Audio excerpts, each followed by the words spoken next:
we'll cover all the fifth wheel parts later. You do your landing gear, check it. Yes, sir. It rolls up and down good. You check your last axle, just like we've checked our other axles. Okay. Basically, you're doing them exactly the same way, same parts. Same procedure.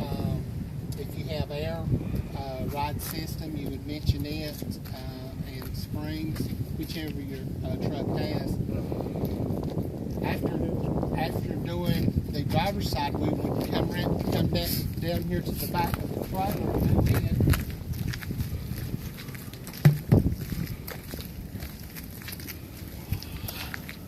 This trailer's got swinging doors. We check our door size. They're mounted and secure. Keep our doors open.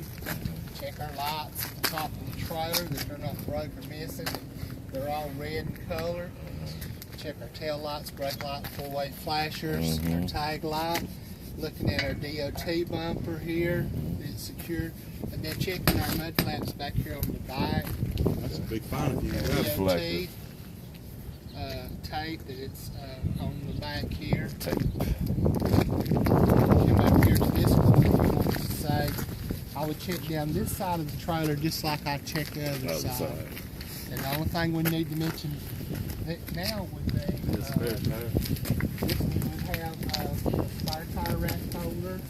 We would mention when we check it, make sure it's secure and mounted. The trailer had a side door, we'd check it.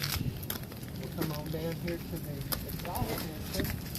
So we can see it. We check our exhaust system, making sure it doesn't have any holes or cracks in the elbow here. We'd look at it all the way under. It comes back in here to the turbo, and it's good and tight. In the wintertime, this is something have to really watch because you might get some fumes inside the cab, and make sure you don't have any soot or black area that comes out the exhaust. Is one way to tell if it's leaking or not. So then we would come around and get inside the cab. I'll just tell you from here what I would check inside the cab. When you get inside the cab, you mentioned something about doing a safe start.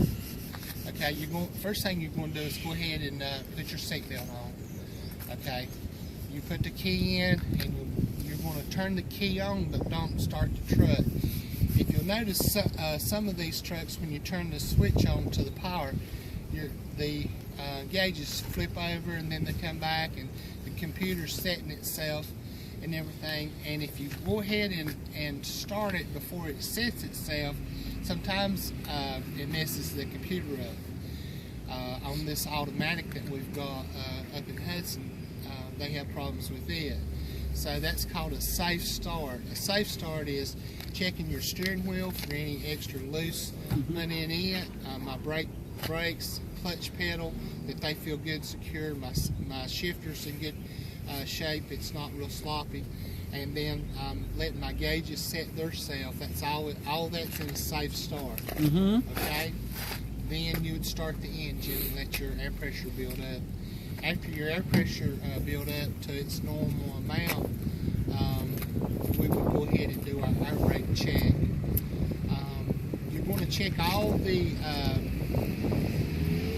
You're just going to physically sit there and tell us what you would do. We won't even start the engine, but you're going to tell us all this. Okay, you're going to check on your dash panel. You've got some gauges to check, and what I would suggest doing is starting at the left-hand side of your panel gauge on your gauges, and just name every gauge from left to right all the way across. Your water, your bolts, your air pressure, and the water temperature. Someone's got a brake pressure gauge on there too. The brake, how much is plugged to the you don't brake? really have to say that. And then you're going to check all of your lights, headlights, four-way flashers, turn signals, high beam, low beam, interior lights. You're going to check your windshield wipers, heater, defroster. You're going to check both your horns, city and air horns. And then you're going to check your parking brakes to make sure that they're going to hold the truck. The way that you would say you'd check your parking brakes is you would release your trailer brake and leave your tractor brake set. Put your truck in gear and give it a little pull. Make sure it's going to hold you. To check your trailer, you would set your trailer, release your tractor, and give it a little pull. Or you can release both sets of brakes and at 5 miles an hour pull your button out, and it should bring you to a smooth stop. So we don't have to physically do all this stuff? No, you just going to be telling us. Your trailer hand valve, would you mention that, like as far as a brake check? Yeah, you could use your trailer hand valve to check your parking brakes also. Then you're going to tell us about your air brake check. This is the most important part that will automatically fail you if you don't get this memorized and say and know how to do it. Is your air brake check. You'll build your air pressure up to around 120. Turn your tractor off. I'm going to make sure my truck's in gear, chalked on level ground so it doesn't roll. I'm going to release my parking brakes.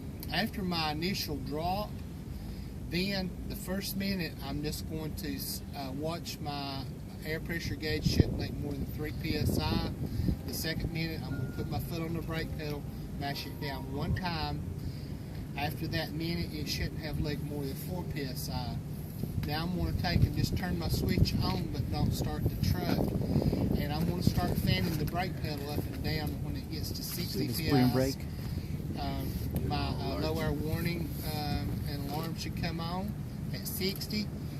If I continue fanning my brake pedal up and down when I get between 20 and 40, my buttons on the dash should pop out. That's showing that my spring brakes are working on my air system. That's with the switch on.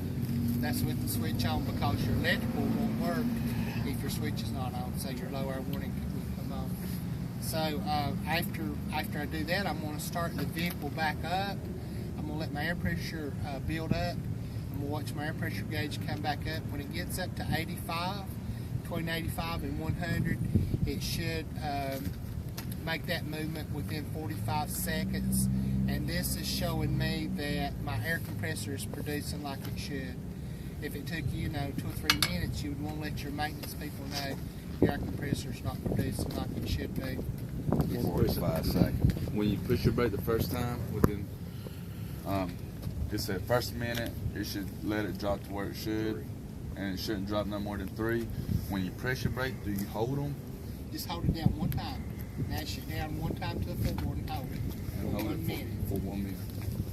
I didn't know if you press it all the way down and let it go and it should drop, or press it and hold it. Press it, hold it, and that puts pressure on the system. And it should drop no like more than 4. Or something, and The second time. it's making sure that there's no leaks in the system. And you should be listening also, right, to see if there's any air leaking out. And what you can do too, when you start working for a company and driving,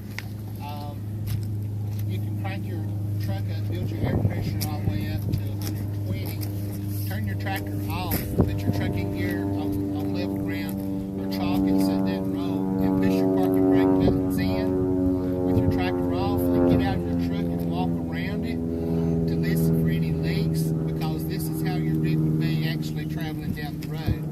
So if you happen to pull up to a set of scales over here on I-40 or something, and you pull up there and you've got a glad hand leaking or something at the rear of the trailer leaking, you'll be able to note that and take care of it before you get on the road driving. And a lot of times after you crank this big engine up, you can't hear those small little leaks. So that's So you something say you might get wanna out, do. crank it up. Crank get it up, push your buttons in, release your brakes, have it in gear, turn your tractor off, and that's the system charged up then. So just listen for the leaks. So just keep, now if y'all want to get warmed up, and we'll drive these trucks around some later today when it warms up more, or right before dinner. Get 2 or 3 of you together in a group and do your pre-trip and go around and check them and try to remember and try to do the parts repetitiously over and over, doing the exact same way. And if you have any questions, let me know, and I'll be here to show you. Thank you, Dennis. Okay. Thank you a lot. Yes, sir. Thank you.